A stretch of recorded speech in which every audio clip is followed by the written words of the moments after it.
और दुनिया भर से जुड़े हुए सभी प्रभु प्रेमियों को, जिज्ञासुओं को मेरा विनम्र भरा जय सच्चिदानंद।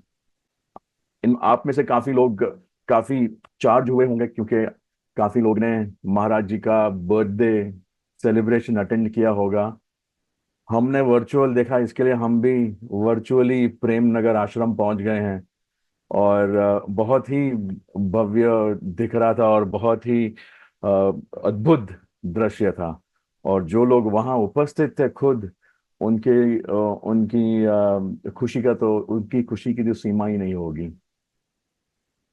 तो चलिए, आज के इस शुभ कार्यक्रम की हम लोग आगे लेके चलते हैं। सबसे पहले हम लाएंगे गुरु वंदना, जो इंदिरा जी ने फ्रॉम यूएसए का बनाई है अपने भजन एल्बम प्रभु नाम में।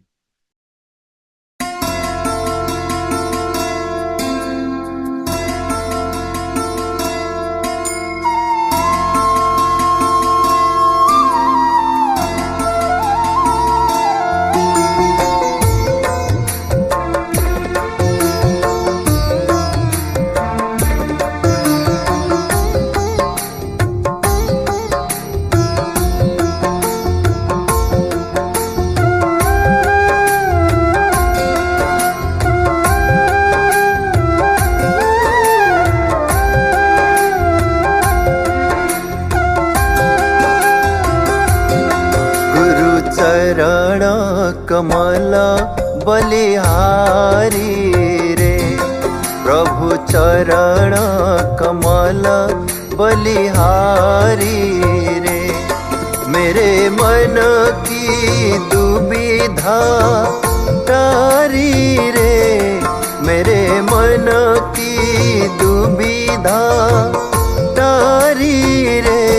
गुरु चरण कमल बलिहारी रे, प्रभु चरण कमल बलिहारी रे।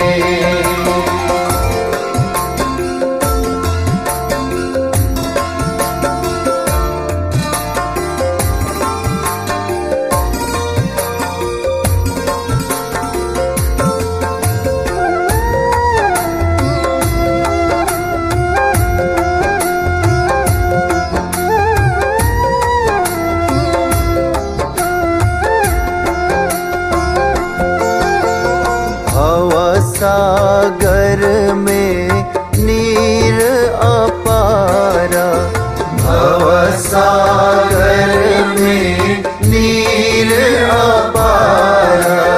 डूब रहा नहीं मिले किनारा, डूब रहा नहीं मिले किनारा। पल उबारी रे, प्रभु पल में लिया उबारी रे। गुरु चरण कमल बलिहारी रे, प्रभु चरण कमल बलिहारी रे।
बलिहारी रे प्रभु चरण कमल बलिहारी रे।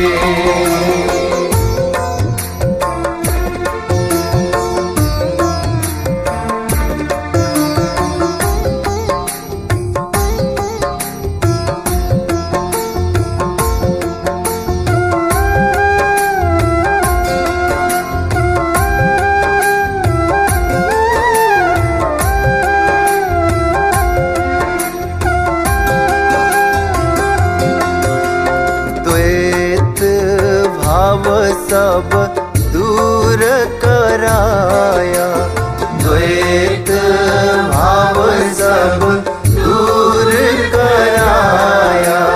पुराण ब्रह्मा एक दर्शाया पुराण ब्रह्मा एक दर्शाया। घट घट ज्योत निहारी प्रभु घाट घाट ज्योत निहारी रे गुरु चरण कमल बलिहारी रे प्रभु चरण कमल बलिहारी रे।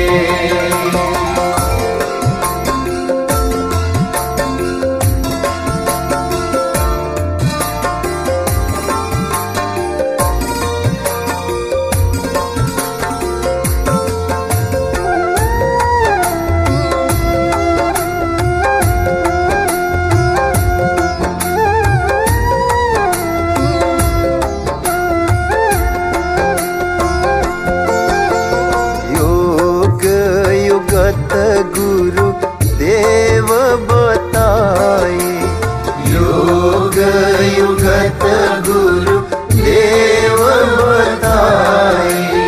ब्रह्मानंद शांति मन आए ब्रह्मानंद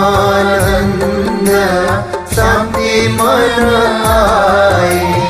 मानुष देह सुधारी प्रभु मानुष देह सुधारी रे गुरु चरण कमल बलिहारी रे सद्गुरु चरण कमल बलिहारी रे।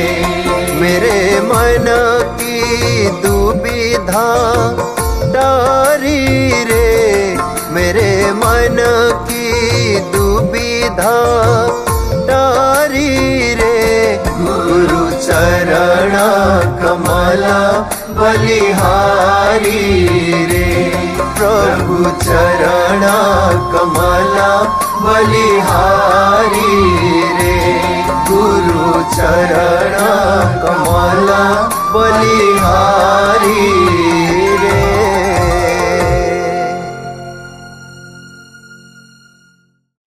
प्रेम से बोलिए श्री सद्गुरुदेव महाराज की जय। इतनी मधुर शुरुआत के बाद हम लोग इस मधुरता में इजाफा करते हुए चलते हैं आज नागपुर, जहां पर हमारी एक बाल कलाकार आराध्या कोले जी ने महाराज जी के जन्मदिन के उपलक्ष्य में एक नृत्य तैयार किया है। उसके पश्चात हम लोग बाई जी से भेंट करेंगे जो हमारी गुरु गीता की श्रृंखला को आगे बढ़ाएंगी।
प्रीतम तुमरे ही संग है अब अपना राज सुहाग, अपना राज सुहाग। तुम नाही तो कुछ नाही, तुम मिले जागे भाग। सांसों की माला पे सिमरूं मैं पी का नाम, सांसों की माला पे सिमरूं मैं पी का नाम। अपने मन की मैं जानूं और पी के मन की राम। सांसों की माला पे सिमरूं मैं पी का नाम, सिमरूं मैं।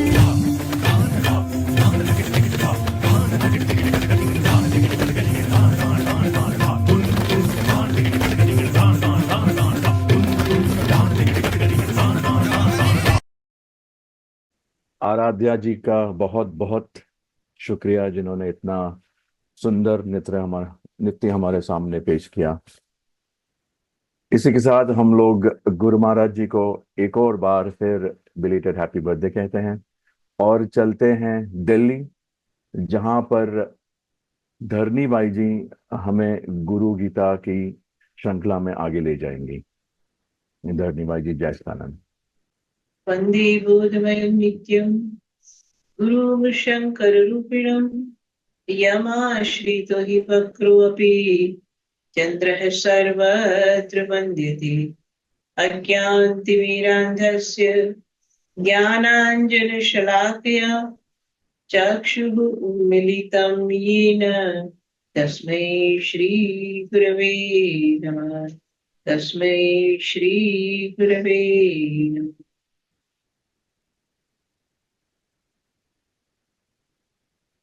बोलिए श्री सद्गुरुदेव महाराज जी की जय, श्री अनंत कंद भगवान की जय, आदिशक्ति जगत जननी श्री माता जी की जय, सभी दिव्य महान विभूतियों की जय, सच्चे दरबार की जय।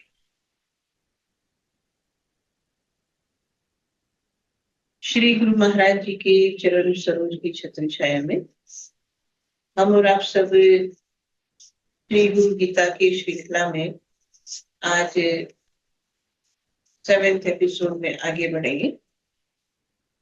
पिछली बार जब हमने सुना था तो इस श्लोक पर हमने समापन किया था कि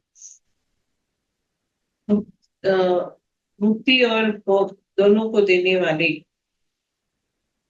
श्री गुरु महाराज जी को प्रणाम है, जो ज्ञान शक्ति पर आरूढ़ होकर अव्यक्त नाम की माला से विभूषित है, जो भोग और मोक्ष दोनों को देने वाले हैं। यहाँ तक हमने पिछली बार पढ़ा था। अब वहां से आगे हम देखते हैं। आगे भगवान शंकर कहते हैं कि अपने अध्यात्म ज्ञान के प्रभाव से अनेक जन्मों से संचित सर्व कर्मों को दग्ध करने वाले श्री गुरुदेव को नमस्कार है। अपने अध्यात्म ज्ञान के प्रभाव से, जैसा कि हम सब जो जानते हैं कि भगवान कृष्ण भी गीता में ये बात समझाते हैं कि मानव बार बार संसार में आते हैं, आत्मा अजर अमर है, शरीर प्राप्त होता है, शरीर छूट जाता है, फिर नया शरीर धारण करते हैं। तो अनेक जन्म हमारे हो गए हैं और अनेक जन्मों में हमने अनेक कर्मों को किया है। वो सारे हमारे संचित कर्म होते हैं और वो संचित कर्म का फल हमको अपने अलग अलग जन्मों में भोगना पड़ता है। और यही एक श्रृंखला चलती है कि जब जीवन मिलेगा कुछ न कुछ कर्म करेंगे, वो कर्म संचित हो जाएगा, फिर उसको भोगने के लिए फिर संसार में आएंगे, लेकिन उसको भोगने के साथ साथ फिर नया कर्म करेंगे, नया कर्म करेंगे तो फिर नया जन्म। इसी तरह से ये श्रृंखला चलती रहेगी। लेकिन यहाँ भगवान ये कहते हैं कि अनेक जन्मों के जो संचित कर्म है, ये सारे संचित कर्मों को दग्ध करने की शक्ति जिसमें है, वो अध्यात्म ज्ञान श्री गुरु महाराज जो है अपने शिष्यों को देते हैं। और उस अध्यात्म ज्ञान को देने वाले श्री गुरुदेव को नमस्कार है। क्योंकि अध्यात्म ज्ञान के बिना, साई कहा कि संसार में अनेक विद्याएं मानव प्राप्त कर ले, अनेक ज्ञान को प्राप्त कर ले, लेकिन जब तक अध्यात्म का ज्ञान प्राप्त नहीं होता है तब तक वो जन्म मरण के चक्र से मुक्त नहीं हो सकते हैं। क्योंकि अध्यात्म ज्ञान के जो है प्रैक्टिस से, उसका अभ्यास करने से ही धीरे धीरे हमारे संचित जो कर्म है वो समाप्त होने लगते हैं। बिना भोगे उसको समाप्त करना है। देखो, संचित कर्म को समाप्त करने का एक उपाय है कि भोग के खत्म होते, लेकिन दूसरा उपाय है अध्यात्म ज्ञान। यानी कि जो गुरु महाराज अपने शिष्य को अध्यात्म का ज्ञान देते हैं, आत्मा का ज्ञान देते हैं, उसका जब मानव अभ्यास करता है, जितना ज्यादा उसका अभ्यास किया जाता है उतना ही वो कर्मों को समाप्त करने की क्षमता रखता है। और इसीलिए कहा कि ऐसा ज्ञान जो दे रहे हैं ऐसे गुरुदेव को नमस्कार है।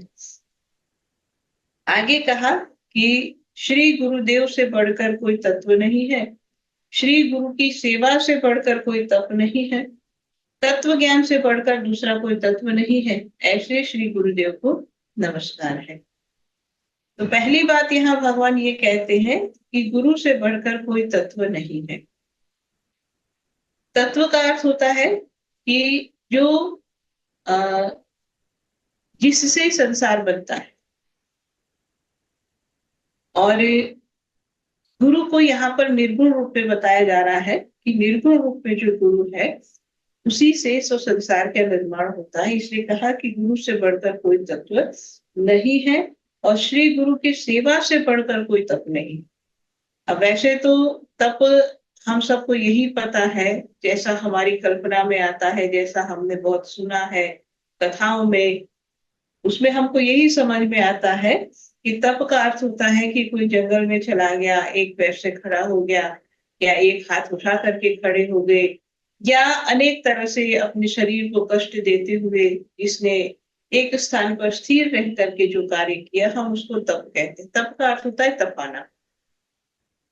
तो तपाने से क्या होता है, तो कहा कि जैसे अग्नि में जब सोना तपाया जाता है तो उसकी जितनी भी अशुद्धि है वो समाप्त हो जाती और सोना जो है प्योर फॉर्म में आ जाता है। इसी तरह से कहा जाता है कि तप भी एक अग्नि है जो हमको तपाती है और जिससे हमारे अंदर भी शुद्धता आती, हमारे अंदर का जो भी मल है वो समाप्त होता है। तो तप से होता क्या है, समझिए अगर इस बात को, कि समझो कि एक व्यक्ति तप कर रहा है, अब उसने तपस्या में एक प्रण लिया है, या इस तरह की तपस्या है उसकी कि वो एक हाथ उठा करके वो तप कर रहा है, या एक पैर से खड़ा होकर के तप कर रहा है। अगर कोई व्यक्ति एक पैर से खड़ा भी है तो ये कोई साधारण बात तो नहीं है कि वो एक पैर से खड़ा है, उसका पैर सूख गया है और शरीर सूख रहा है, लेकिन फिर भी वो वहां से नहीं हट रहा है। तो हम कहते हैं कि ये बड़ा भारी तपस्वी है। अब उस तपस्वी की उस तप की जो क्रिया है उससे उसको मिलेगा क्या? अगर कोई व्यक्ति एक पैर से खड़ा रहेगा तो उसमें उसको लाभ क्या मिलेगा? तो उसमें लाभ उसको ये मिलेगा कि वो अपने शरीर और मन के ऊपर विजय प्राप्त करेगा। सबसे ज्यादा बात आती है मन की, क्योंकि अगर कोई व्यक्ति एक पैर से खड़ा है तो साधारण समझ में आए ऐसी बात है कि कितनी देर खड़ा रहेगा। कुछ समय के बाद हो सकता है उसको पैर में दर्द हो जाए, कमर में दर्द हो जाए और मन ये कहे कि नहीं अब बहुत हो गया, पैर नीचे कर लो। लेकिन उस अवस्था में वो मन की ना सुन करके फिर वो तप में आगे बढ़ेगा। बार बार मन कहेगा कि नहीं ये कष्टदायक है, तुम यहाँ से हटो, लेकिन फिर भी बार बार वो व्यक्ति उसी कार्य को करने में आगे बढ़ेगा। तो धीरे धीरे एक समय आएगा कि वो मन की नहीं सुनेगा। तो तप का फल क्या होता है कि आप अपने मन की नहीं सुनते हो, मन को अपने बस में कर लेते हो। तो जो एक व्यक्ति जंगल में जाकर के तप करता है और उसके बाद कुछ ये फल प्राप्त करता है कि उसका मन उसके संयम में कुछ समय के लिए आ जाता है, लेकिन इसका ये अर्थ नहीं होता है कि उसने तप किया, मन संयम में आ जाए तो उसके सारे विकार खत्म हो गए। विकार तो फिर भी रह सकते हैं। लेकिन यहाँ भगवान शंकर कहते हैं कि श्री गुरु की सेवा से बढ़कर कोई तप नहीं है। यानी कि जो तप करने के पीछे का भाव है, मन को संयम में करना, और दूसरा भाव है मन को निर्मल करना। तो गुरु की सेवा से दोनों कार्य हो जाते। क्या होता है कि जब हम गुरु की सेवा करते हैं तो उस सेवा के लिए जब जो कार्य हमको बताया जाता है उस कार्य को हम करते रहते हैं। सेवा में जब एक शिष्य लगा रहता है तो उसके माध्यम से, क्योंकि सेवा का अर्थ होता है कि गुरु की जो आज्ञा हुई कि तुमको ये करना है, तो उसने वो कार्य किया। अब उस कार्य करने की इच्छा नहीं भी थी फिर भी किया, नहीं कर सकता था फिर भी किया। गुरु की आज्ञा के में रह करके जब उसने जो भी सेवा कार्य किया तो सेवा कार्य उसके मन को धीरे धीरे शांत और संयम में कर देता है। और सबसे बड़ी बात यह है कि जब गुरु की सेवा के माध्यम से मन संयम में होता है तो वहां अहंकार नहीं रहता है। वहां साथ ही साथ जितने भी मल विक्षेप आवरण है हमारे, वो भी साफ होते चले जाते हैं। और इसीलिए यहाँ भगवान कहते हैं कि गुरु की सेवा से बढ़कर कोई तप नहीं है, क्योंकि इस तप को करने से न सिर्फ मन संयम में होता है, लेकिन हमारे अनेक जन्मों के कर्म भी कटते हैं और अध्यात्म के रास्ते में आगे बढ़ने पर जो जो आवश्यकता है वो सब कुछ वहां पर हमको प्राप्त हो सकता है। और इसीलिए भगवान ये बात कहते हैं कि गुरु की सेवा से बढ़कर कोई तप नहीं है। इसलिए जो व्यक्ति गुरु की सेवा करते हैं, अब देखो हम अनेक दृष्टांत भी पढ़ते हैं और बार बार सत्संग में दृष्टांत हम सुनते भी है। और उनके बारे में आता है कि जब उनको आज्ञा हुई कि भाई पानी रोकना है तो वो चले गए, और पानी नहीं रुका तो कहते स्वयं वहां पर लेट करके भी उन्होंने पानी को रोका, क्योंकि गुरु की आज्ञा थी। और आज्ञा में रह करके उन्होंने जो किया सेवा कार्य, वो उनके लिए तप था। और उस तप का ये फल था कि गुरु प्रसन्न हुए और गुरु ने उनको अपने अंग संग लगा दिया। तो इसी तरह से अनेक सेवा कार्य करने वालों के हम दृष्टांत सुन सकते हैं, देख सकते हैं कि उसके माध्यम से सबसे बड़ा दृष्टांत जो है सेवा का, हम रामचरितमानस में पढ़ते हैं कि माता शबरी, जिन्होंने गुरु की आज्ञा में रह करके सेवा ही कार्य को जो है जीवन का मंत्र बनाया, सेवा करते रहे, तो उनका जीवन ही एक तपस्विनी का जीवन हो गया। गुरु सेवा से वो तपस्विनी हो गए और उस तपस्विनी होने का ये फल था कि उनके गुरु महाराज स्वयं प्रसन्न हुए, सेवा कार्य से प्रसन्न हुए और उनको जो है ये आशीर्वाद दिया कि सगुण में जब प्रभु आएंगे तो उनके दर्शन तुमको होंगे। तो शबरी माता जो है वो कहीं रहते तो जंगल में ही थे, लेकिन और कहीं नहीं गए, वो सिर्फ गुरु के दरबार में रहे और गुरु की सेवा की। तो जैसे हम सुनते हैं बहुत सारी कथाओं में कि भाई कोई तपस्वी जंगल में जाकर के तप कर रहा है, जिस किसी भी, चाहे ब्रह्मा जी का तप कर रहा है, भगवान शंकर के लिए तप कर रहा है, तो वो अनेक वर्षों तक तप करते रहते हैं। तब प्रभु प्रसन्न होकर के प्रकट होते हैं और उसको कहते हैं कि मांग तू क्या चाहता है। तो अपनी इच्छा पूरी करने के लिए कोई अमर होने का वरदान मांगता है, कोई कुछ मांगता है, कोई कुछ मांगता है। लेकिन जब गुरु सेवा रूपी तप होता है तो वहां पर हमें अपनी इच्छा जाहिर करनी ही नहीं पड़ती। सबसे बड़ी बात है कि इच्छा भी समाप्त हो जाती है, मन भी संयम में हो गया और जो उसका फल मिलना है स्वयं गुरु की कृपा से हमको प्राप्त हो जाता है।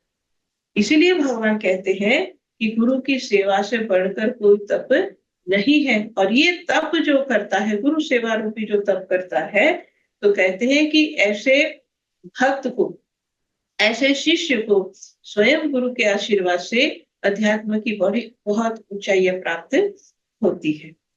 आगे भगवान कहते हैं कि तत्व ज्ञान से बढ़कर दूसरा कोई तत्व नहीं है, ऐसे श्री गुरुदेव को नमस्कार है। तत्व ज्ञान से बढ़कर दूसरा कोई तत्व नहीं। तत्व ज्ञान जो संसार का जो तत्व है, यानी जो सबसे सूक्ष्म स्वरूप है या जो सबसे सूक्ष्म तत्व है, जो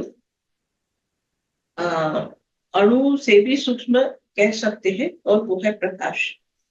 हर एक अणु के अंदर भी हम ये देखते हैं जो सूक्ष्म रूप में परमात्मा की जो शक्ति है, जो प्रकाश रूप में है। और उस तत्व को, उस प्रकाश को जिसके माध्यम से हम जान सकते हैं, वो है ज्ञान।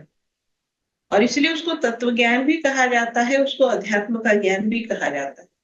और ऐसा ज्ञान जो है जिससे हम संसार के रचयिता परमात्मा का जो है वास्तविक स्वरूप, जो प्रकाश रूप है, उसको देख सकते हैं। उस ज्ञान से बढ़कर कोई दूसरा ज्ञान संसार में नहीं होता है। इसलिए भगवान यहाँ कहते हैं कि उस ज्ञान को देने वाले श्री गुरुदेव को नमस्कार है।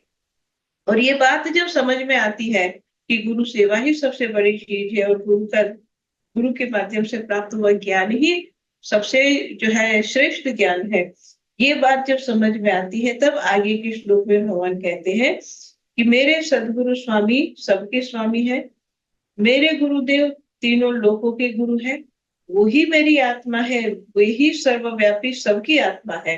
ऐसे श्री गुरुदेव को नमस्कार है। मेरे सदगुरु, मेरे गुरु महाराज सबके स्वामी है। स्वामी मतलब जैसे शिष्य के लिए तो गुरु उसके लिए सब कुछ होते हैं, गुरु ही उसके स्वामी है, गुरु ही उसका, जैसे हम कहते हैं ना कि माता पिता बंधु सखा, जो भी जिस रूप में भी हम उनको देखते हैं, वो सब कुछ गुरु ही होते हैं शिष्य के लिए। लेकिन यहाँ गुरु की महिमा में जब भगवान शंकर ये बात कहते हैं कि गुरु जो होते हैं वो सिर्फ शिष्य के ही स्वामी नहीं है, वो सारे संसार के स्वामी है। लेकिन शिष्य उनको समझ पाता है, और शिष्य को ये बात समझ में आती है तो वो समर्पित हो जाता है, और जिसको नहीं समझ में आती है उसके लिए भी वो स्वामी है। लेकिन जब नहीं समझेगा तो वो उसको उसका जो है पूर्ण समर्पण नहीं कर पाएगा, और समर्पण नहीं होगा तो उसके माध्यम से जो प्राप्त करना है वो उसको नहीं मिलेगा। लेकिन सदगुरु स्वामी सबके स्वामी है। सबके मतलब संसार में जितने भी लोग हैं, जब संसार में जो भी है, सबके स्वामी महाराज होते हैं। आगे कहते हैं कि मेरे गुरुदेव तीनों लोकों के गुरु हैं। तीनों लोकों के गुरु मतलब कि ऐसा नहीं कि हम आज यहाँ पर जिस स्थान पर है तो यहीं पर गुरु महाराज हमारे गुरु है और हमारे लिए सब कुछ करेंगे, हमारा कल्याण करेंगे, हमारे लिए जो भी अध्यात्म में आगे की जर्नी में जरूरी है वो करेंगे, ऐसा नहीं होता। ये इस पृथ्वी लोक पे तो करते ही करते हैं, लेकिन गुरु से पृथ्वी लोक तक सीमित नहीं होते हैं। इसलिए कहते हैं कि तीनों लोकों के वो गुरु है। किसी भी लोक में अगर कोई शिष्य की आत्मा जाती है, किसी भी लोक में शिष्य जाता है, तब भी गुरु उसी के साथ होते हैं। गुरु हमेशा अपने शिष्य का साथ देते हैं, साथ कभी छोड़ते नहीं है। शिष्य चाहे भूल सकता है, गुरु अपने शिष्य को कभी न छोड़ते हैं न भूलते हैं। इसलिए कहा तीनों लोकों में कहीं पर भी कोई चला जाए, लेकिन गुरु महाराज का साया हमेशा उसके साथ रहता है।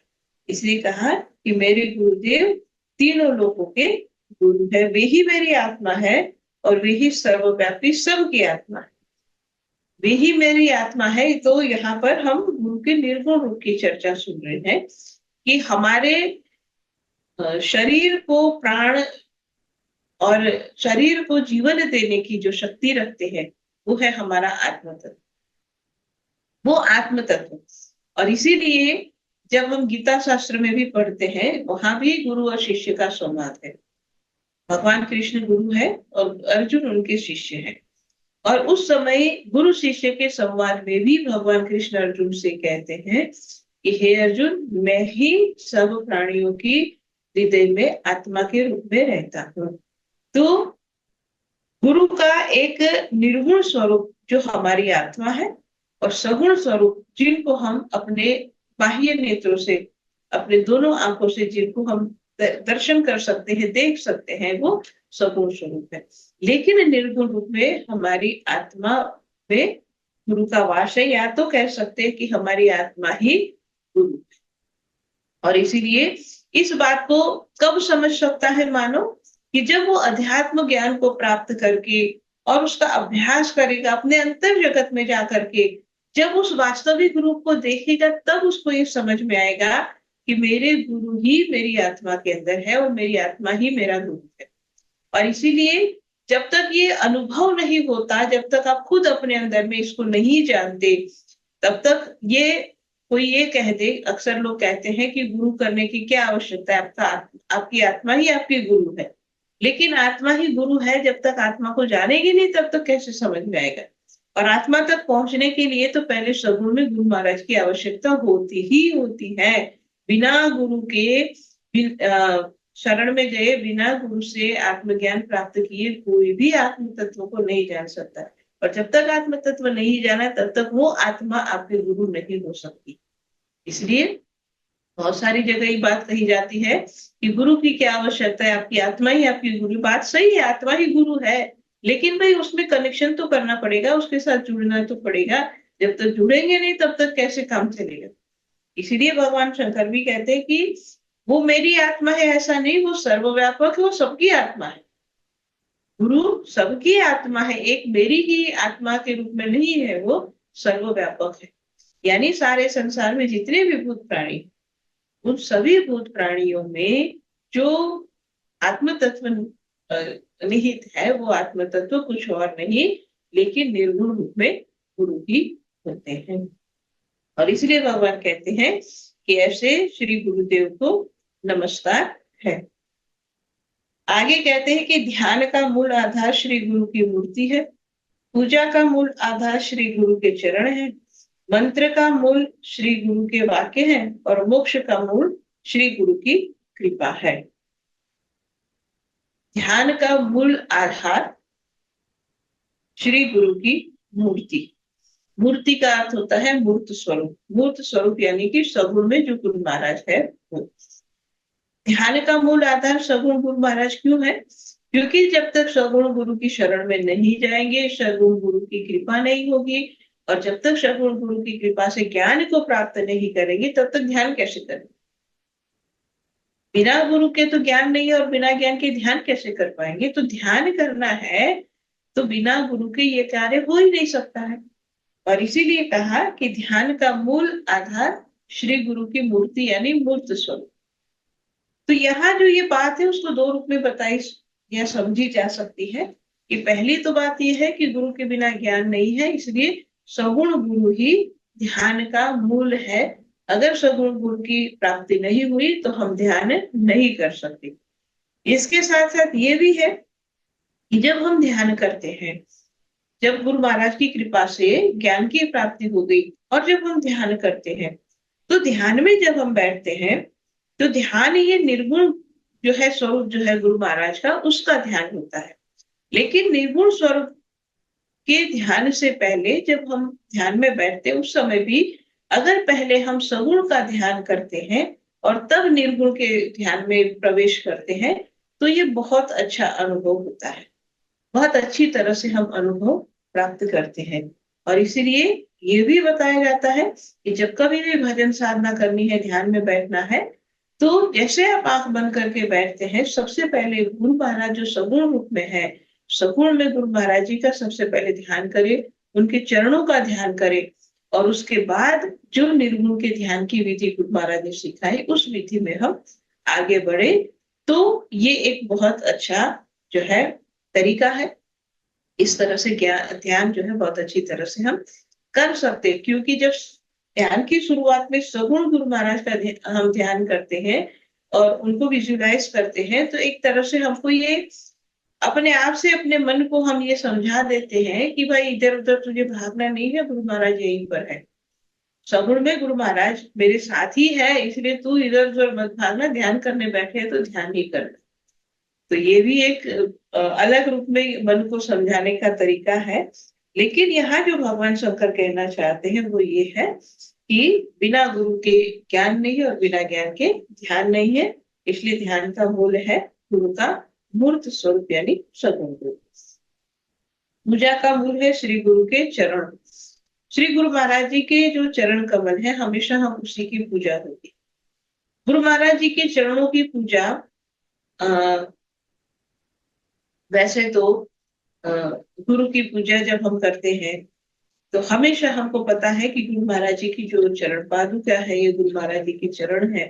उसी की पूजा की जाती है। क्योंकि जब हम किसी की पूजा करते हैं, कहीं पर भी लोग मंदिर में भी जाते हैं, जाकर के भगवान की मूर्ति है वहां पर पूजा करते हैं। तो जब वहां पर जाते हैं पूजा करते हैं तो पूजा करने के बाद प्रसाद लेकर के आते हैं, कुछ न कुछ उनको लगता है कि उनको कुछ प्राप्त हुआ। तो वैसे ही जो गुरु भक्त होता है, गुरु के शिष्य होते हैं, वो भी कुछ न कुछ पाना तो चाहते हैं गुरु महाराज से। तो गुरु महाराज जी के चरणों की पूजा से, क्योंकि गुरु महाराज जी के चरण ही, जैसे हम शुरुआत में भी ये बात पढ़ चुके थे, वहां भी हमने ये सुना था कि गुरु महाराज जी के चरण ही संसार में सबसे बड़े तीर्थ है। गुरु महाराज जी के चरण ही जो है, वहीं पर गंगा जी है और वहीं पर सारे तीर्थ है। और गुरु महाराज जी के चरणों में ही सारी जो है, हमको जो चाहिए वो सारी एनर्जी हमको वहीं से मिलती। इसलिए गुरु महाराज जी की चरणामृत की भी बात हमने सुनी थी। भगवान शंकर ने ये भी बताया था कि गुरु महाराज जी का जो चरण अमृत है उसको जो है पान करना है, क्योंकि वहां पर हमको गुरु की एनर्जी मिलती।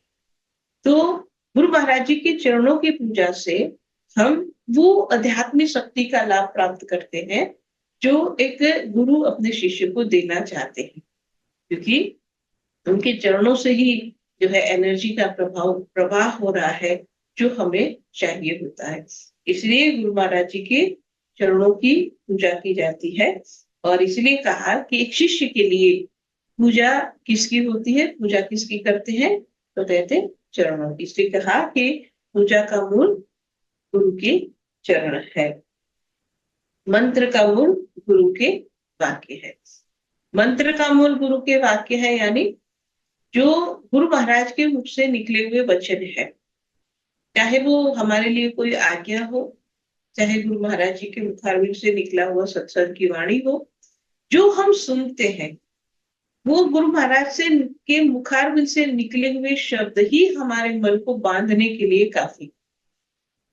जब कभी भी हम गुरु महाराज जी के वचनों को सुनते हैं, सत्संग के माध्यम से सुनते हैं, चाहे आप YouTube में सुन लो, चाहे लाइव सुन लो, चाहे जैसे भी सुन लो, लेकिन जैसे गुरु महाराज जी के मुखारविंद से निकले हुए वचन हमारे जो है कानों में पड़ते हैं, तो तुरंत हमारे मन को वो जो है कंट्रोल में कर लेते हैं। हमारा मन चाहे कहीं भी भाग रहा होता था, कहीं भी चिंतन में लगा था, कहीं भी टेंशन में था, लेकिन जैसे ही गुरु महाराज जी के जो है मुखारविंद के वचन हमारे अंदर गए तो मन शांत हो गया।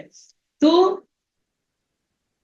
एक शिष्य के लिए, हालांकि जैसे इसमें जो बात कही है कि मंत्र का मूल गुरु के वाक्य है। मंत्र हम सब जानते हैं कि कई तरह के मंत्रों का जाप किया जाता है, लोग ओम नमः शिवाय इत्यादि अनेक मंत्रों का जाप करते हैं, लेकिन उस मंत्रों के जाप से क्या होता है, तो कहते हैं कि एक ही मंत्र को बार बार रटने से एक अलग तरह की एनर्जी भी क्रिएट होती है और साथ ही साथ मन भी उस मंत्र के साथ जुड़ जाता है। और मन जुड़ जाता है तो मन एक लय में बंध जाता है। जो बहुत संसार में उतार चढ़ाव में था, उस मन को एक लयबद्ध करने के लिए मंत्र काम आते हैं। इसी तरह से गुरु का भक्त होता है, गुरु का जो शिष्य होता है, उसके लिए गुरु महाराज के मुखारविंद से निकला हुआ वचन ही उसके मन को बांधने के लिए कहा है। उसको और किसी चीज की आवश्यकता नहीं है। और इसलिए कहा कि मंत्र का मूल है गुरु के वाक्य और मोक्ष का मूल है गुरु की कृपा। गुरु की कृपा से ही जो है एक शिष्य का, एक भक्त का मोह क्षय हो सकता है। उसके संसार में जितने भी अलग अलग जो है बंधन थे, वो सारे बंधन कट सकते हैं।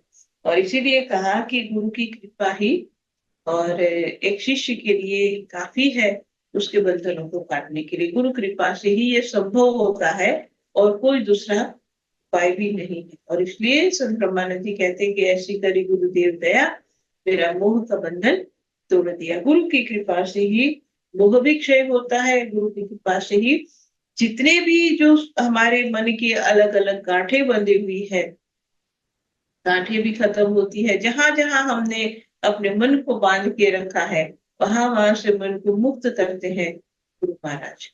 और इसलिए कहा कि गुरु की कृपा के बिना, क्योंकि जैसे एक कहानी बहुत बार हम सुनते हैं कि अगर दोनों व्यक्ति अपने, आप खुद ही बंधे हुए हैं तो कौन किसको खोलेगा।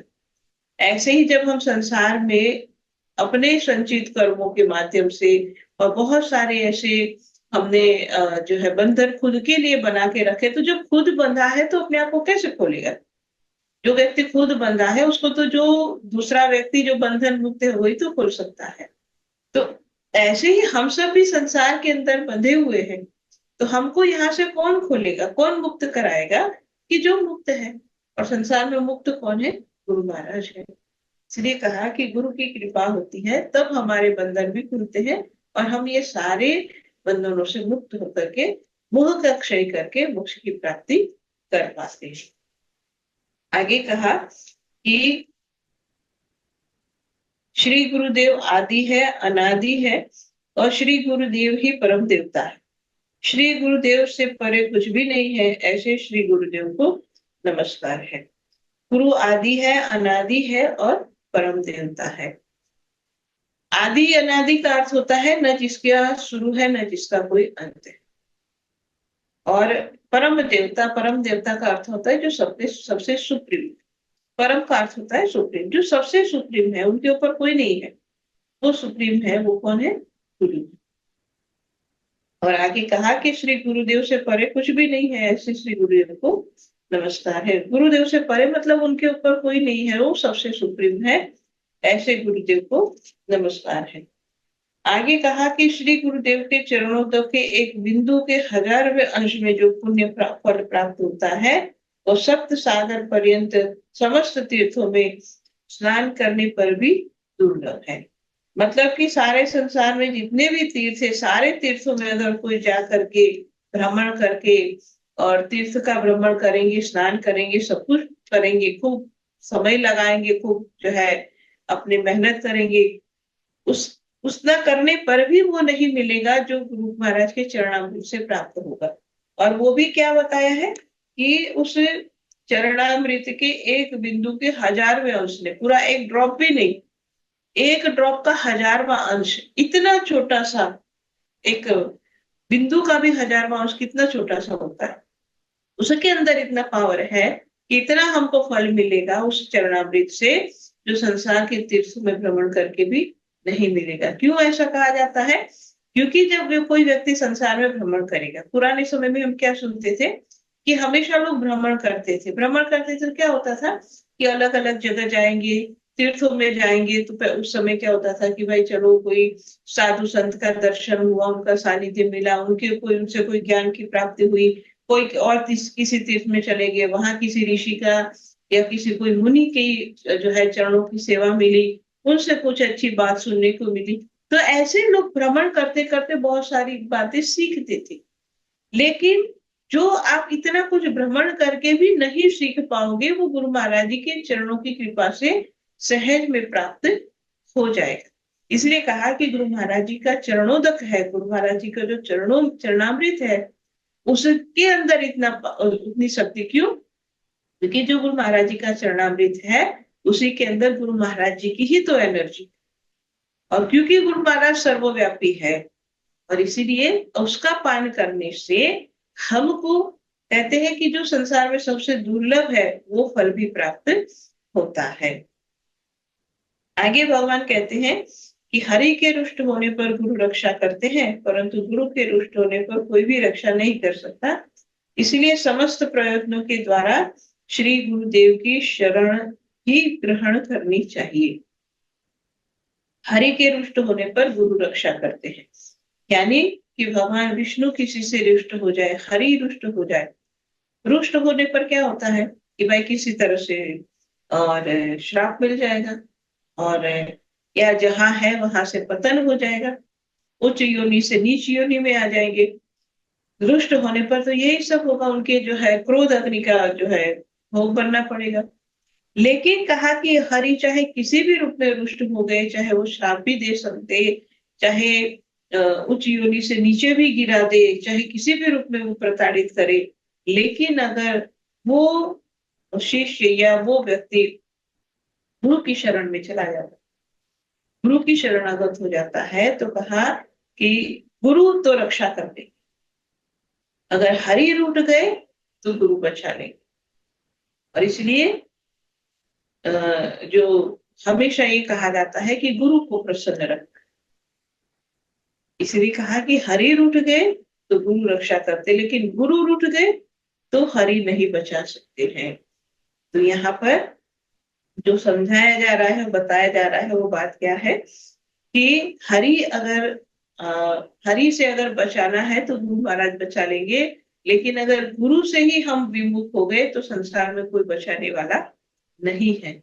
और इसलिए एक शिष्य के लिए चाहिए, जो लिखा है इसमें, कि इसलिए समस्त प्रयत्नों के द्वारा श्री गुरुदेव की शरण ग्रहण करनी चाहिए।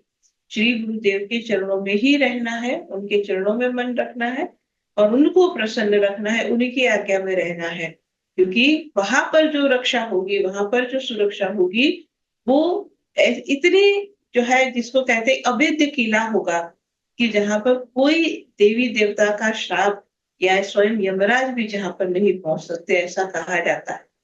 और इसलिए गुरु को जो है, गुरु की शरण में रहना और गुरु को प्रसन्न रखना, ये एक शिष्य के लिए अत्यधिक जो है आवश्यक भी है, और ये उसकी जिंदगी लाइफ में प्रायोरिटी इसी बात की होनी चाहिए। आगे कहते हैं कि गुरु ही ब्रह्मा विष्णु और शिव स्वरूप और समग्र विश्व रूप है। श्री गुरुदेव से परे कुछ भी नहीं है, इसलिए गुरुदेव की ही भली प्रकार पूजा करनी चाहिए। गुरु ही ब्रह्मा, गुरु ही विष्णु और गुरु ही शिव स्वरूप है। पहले भी हम इस श्लोक को अलग रूप में सुन चुके हैं कि गुरु महाराज ही ब्रह्म स्वरूप है, वही विष्णु रूप है और वही शिव रूप है। ब्रह्म स्वरूप इसलिए कहा जाता है कि ब्रह्मा जी का कार्य है क्रिएशन करना। गुरु महाराज ज्ञान दे करके एक शिष्य के अंदर एक नई जो है, जो पॉसिबिलिटी है, या जो नया एक रूप उस मनुष्य का बन सकता है, वो तैयार करते। ज्ञान से पहले का जो मानव और ज्ञान के बाद का जो शिष्य है, उसका जीवन, दोनों में बड़ा फर्क होता है। और ये परिवर्तन कहाँ से आता है, ये नयापन कहाँ से आता है? गुरु महाराज की कृपा से आता है। इसलिए कहा कि जो भी व्यक्ति जैसा है उसमें एक नया क्रिएशन करने की क्षमता सिर्फ गुरु महाराज में होती है। इसलिए गुरु ब्रह्मा स्वरूप है और विष्णु रूप है। विष्णु रूप है मतलब जो उन्होंने एक नया क्रिएशन किया, उसके बाद उसको उसी रूप में निभा करके आगे बढ़ाना, उसका पालन करना, उसकी पालना करना, कि ऐसा नहीं कि ठीक है उसका एक, उसके अंदर एक नयापन ले आए फिर छोड़ दिया। नहीं, छोड़ते नहीं है किसी को, उसको हमेशा आगे बढ़े ऐसा माहौल, आगे बढ़े ऐसी कोई ना कोई तरकीब करते रहते हैं कि जिससे उसका जो है जीवन एक स्थिर भी रहे लेकिन आगे भी बढ़े। और आगे कहते हैं कि शिव स्वरूप है। शिव मतलब शिव जो स्वरूप कहा जाता है, कल्याण का रूप है। शिव का अर्थ होता है कल्याण करने वाले। तो गुरु ही कल्याण करने वाले हैं, और किसी का कल्याण करने के लिए अगर कुछ उसमें से हटाना पड़ेगा, कुछ उसमें से जो है नाश करना पड़ेगा, वो सब कुछ गुरु करते हैं। क्योंकि एक पत्थर होता है और अगर उसको बहुत सुंदर मूर्ति का रूप देना है तो बहुत सारे फालतू चीजें हटानी पड़ती, और तब जो है नया क्रिएशन भी होता है और वो सुंदर भी दिखता है। ऐसे ही गुरु महाराज क्या करते हैं कि शिष्य जो एक पत्थर की तरह है, उसके अंदर ये परिवर्तन लाते हुए उसके जीवन को बदल देते हैं। और इसलिए जब जीवन के अंदर जिसको भी ये अनुभव होता है और वो ये कहते हैं, वो इस तरह के भाव अपने रखते हैं कि मुझे कौन पूछता था तेरी बंदगी से पहले, कि हे गुरु महाराज मैं तुम्ही को ढूंढता था इस जिंदगी से पहले। कि गुरु के शरण में आने से पहले एक शिष्य जो है उसका स्वरूप कुछ और होता है, और फिर संसार में जब उसके अंदर परिवर्तन आता है, जीवन में, स्वभाव में, बहुत सारी जगह, तभी तो उसकी कीमत बढ़ती है, उसको लोग पूछते हैं, उसका सम्मान होता है। और इसलिए कहा कि जैसे एक मूर्तिकार मूर्ति को बनाते हैं, उसी तरह से गुरु अपने शिष्य के जीवन का निर्माण करते हैं। और आगे कहते हैं कि श्री गुरुदेव से परे कुछ भी नहीं है।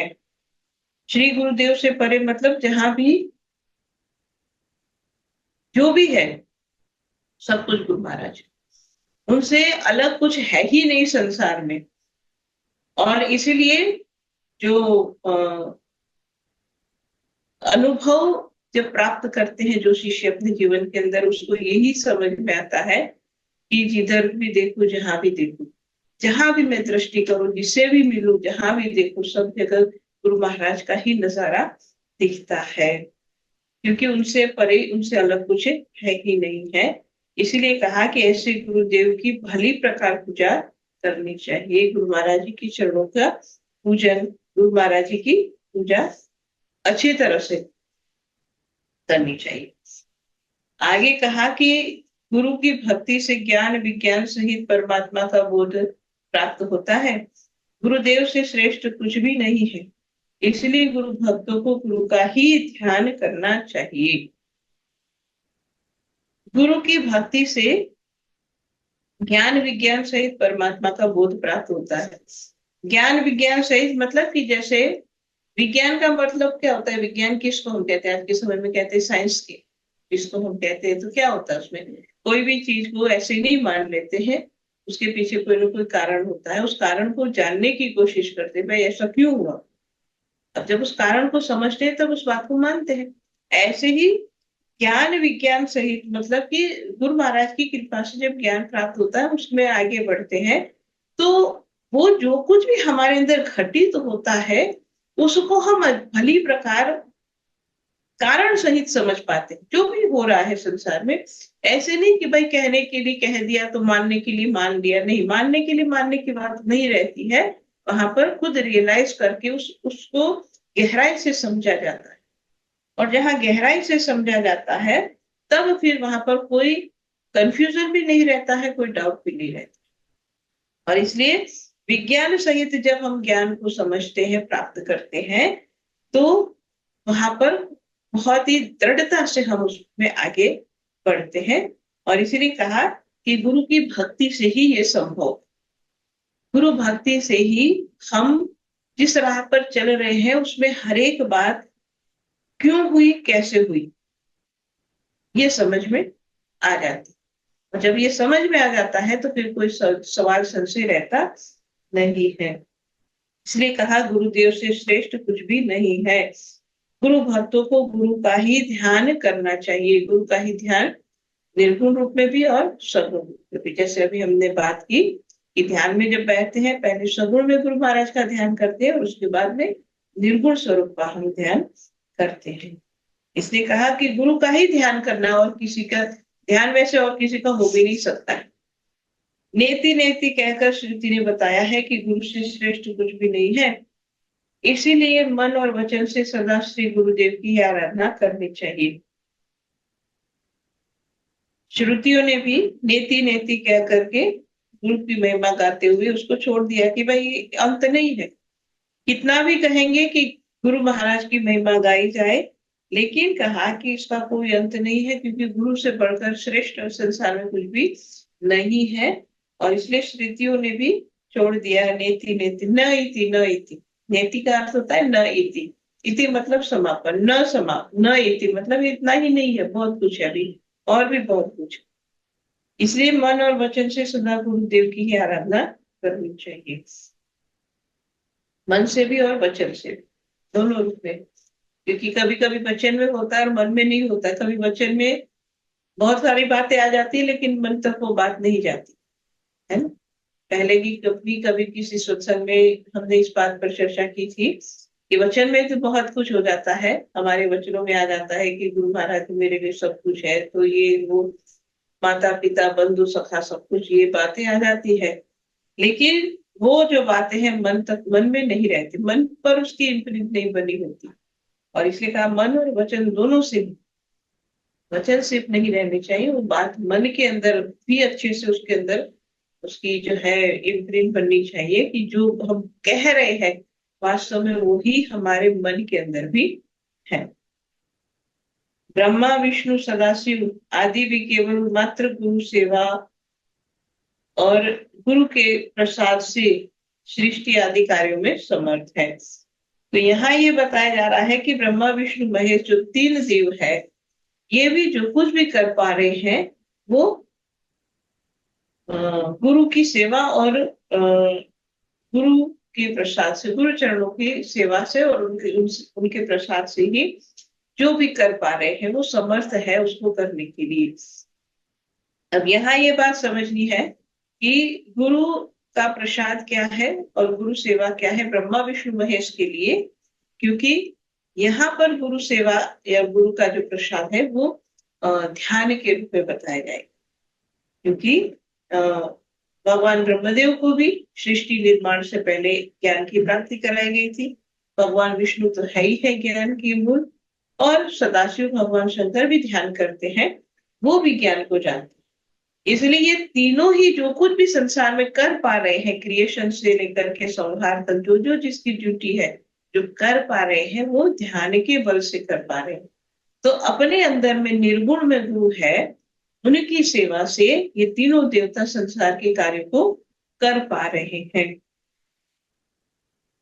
आगे कहा कि देव किन्नर गंधर्व पितर यक्ष चारण और मुनि जन भी गुरु सेवा की विधि को नहीं जानते हैं।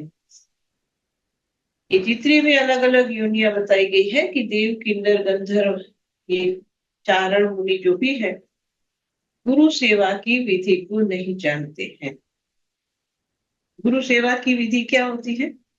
गुरु सेवा यानी गुरु महाराज की सेवा। गुरु महाराज की सेवा क्या है कि जो गुरु की आज्ञा हुई वो कार्य हमने किया, तन से भी, धन से भी, मन से भी, तीनों रूप में गुरु की सेवा होती है। तो गुरु की आज्ञा पर, गुरु के प्रसन्नता के लिए जो भी हम कार्य करते हैं गुरु सेवा है।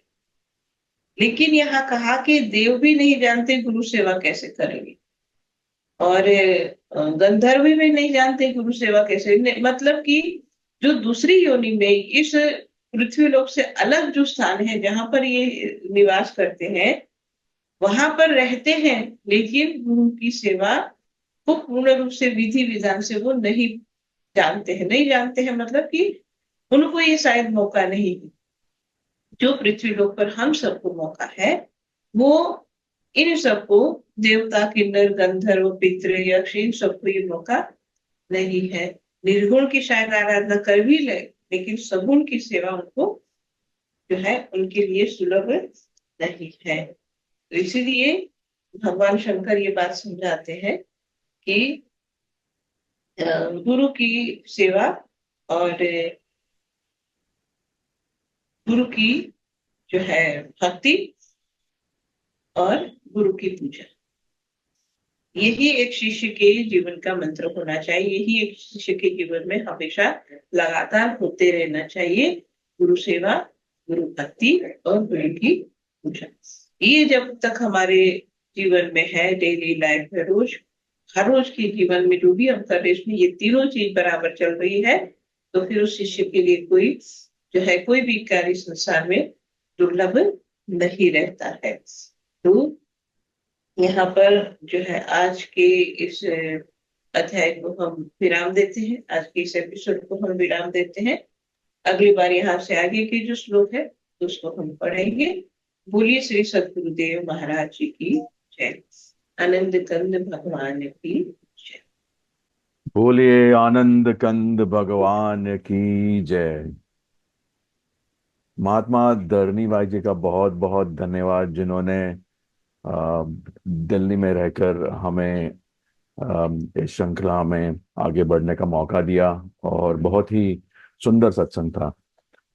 हम लोग हमारे प्रोग्राम के आखिरी पायदान पर पहुंच चुके हैं, और इसी के साथ मैं भाई जी से फिर से अनुरोध करूंगा कि वो हमारे लिए एक प्रार्थना कहें, और इसके साथ उसके बाद मैं कुछ सूचनाएं दूंगा, और उसके बाद हम प्रोग्राम का समापन करेंगे। बोलिए श्री सद्गुरुदेव महाराज जी की जय। त्वमेव माता च पिता त्वमेव, त्वमेव बन्धु च सखा त्वमेव, त्वमेव विद्या द्वरिणं त्वमेव, त्वमेव सर्वं मम देव देव, त्वमेव सर्वं मम देव देव, त्वमेव सर्वं मम देव देव भक्तिदान मोह दीजिए गुरुदेवन के देव और नहीं कुछ चाहिए निश दिन चरणन से बार बार वर मांगहु हर्षि देहु श्रीरंग पद सरोज अन पाइनी भक्ति सदा सत्संग। हे मेरे नाथ, आप अपनी हाँ, सामयी सर्वसमर्थ सर। पतित पावनी अहेतु की कृपा से मनुमात्र के हृदय में विश्व बंधुत्व एवं विश्व शांति की उदार भावनाओं को जागृत करें, जिससे वे सुख दुख के बंधन से मुक्त हो। आपके पवित्र प्रेम का आस्वादन कर कृत है। सदगुरुदेव महाराज की जय। आनंद कंद भगवान की जय। आदिशक्ति जगत जननी श्री माता जी की जय। सभी दिव्य महान विभूतियों की जय। सच्चे दरबार की जय। सभी लोग नाम का सुमिरन करेंगे। बोले श्री सदगुरुदेव महाराज जी की। बहुत बहुत धन्यवाद धरनी भाई जी। अ, हमारा प्रोग्राम पिछले 4 सालों से चलता आ रहा है और 4 सालों से ऊपर हो गया है। और अगले 2 हफ्ते किसी कारणवश और संजोग की वजह से हम लोग ये कार्यक्रम 2 हफ्तों के लिए नहीं कर पाएंगे, क्योंकि हमें ट्रैवल करना पड़ रहा है। और हम जो भी आकाश भाई भी और हम भी ट्रैवल कर रहे हैं, इसके लिए हम लोग कनेक्ट नहीं हो पाएंगे। लेकिन 2 हफ्तों के बाद हम लोग वापस आएंगे। और बड़े दुखी हम लोग मन से कह रहे हैं कि हम लोग 2 हफ्तों के लिए नहीं होंगे, बिकॉज 4 साढ़े 4 सालों में पहली दफा हो रहा है कि हम लोग एक कार्यक्रम नहीं कर पाएंगे। लेकिन आपको मैं याद दिलाता चलूं कि हमारा यूट्यूब चैनल एक्टिव है, का सभी भाषाओं में एक्टिव है। आप लोग यूएई वीकली सत्संग के नाम से आप ढूंढ सकते हैं, और हमारी सभी रिकॉर्डिंग वहां पर उपलब्ध है, तो आप वहां पर भी देख सकते हैं। इसी के साथ हम लोग प्रोग्राम के आखिरी छेड़ पर आ चुके हैं, और मैं सभी का तहे दिल से शुक्रिया अदा करना चाहता हूं कि आप हमारे साथ बने रहे और आपने प्रोग्राम का लुत्फ उठाया। बहुत बहुत शुक्रिया और बहुत बहुत धन्यवाद। सभी को जय सच्चिदानंद। बोलिए आज के आनंद की जय।